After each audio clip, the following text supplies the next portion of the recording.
especially when a person was steeped into it, especially when a person was addicted to this sort of way of living. And so, what had to happen?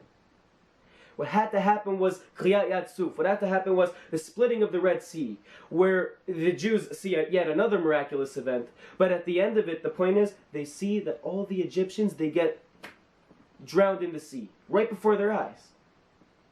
Not only that, I think it's that our sages tell us, the Jews, they got so much riches and wealth from that event also, from the army of Pharaoh, however that happened.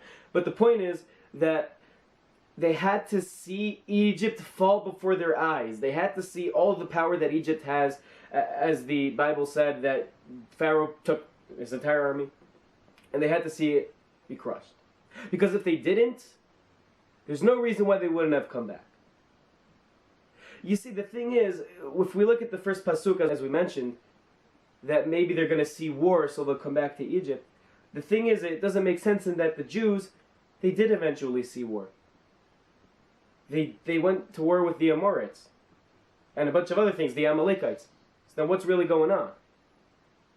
It must be what the Torah really meant to say was that, yeah, the point is they must see Egypt crushed before their eyes.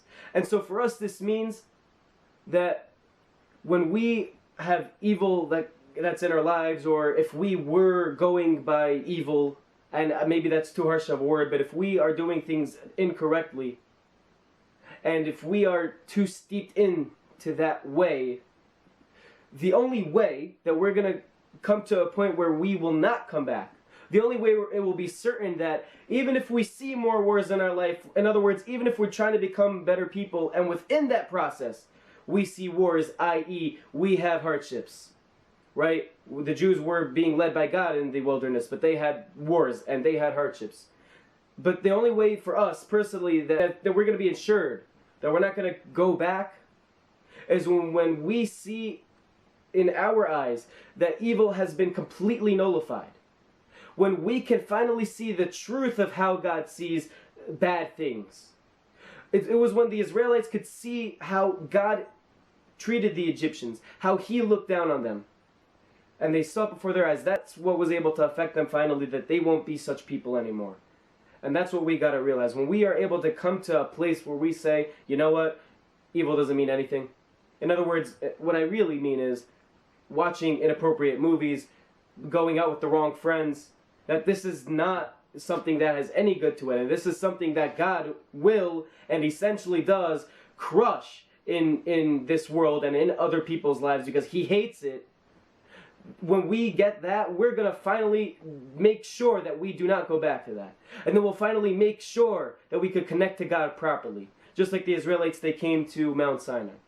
And I think that that's the most major message that this entire parasha, this entire section of the Torah is trying to tell us. And so hopefully we'll be able to realize that this is the inyan, that this is the point. That we must look at what we did wrong from before, that it has no use and that it has no help and that it is completely useless and worthless and everything bad. When we get that, then we can connect to God properly and for sure. And so thank you guys for watching this and for listening, and hopefully we will be able to see that, and hopefully we will connect to God in such a way. So thank you guys very much. Shabbat Shalom.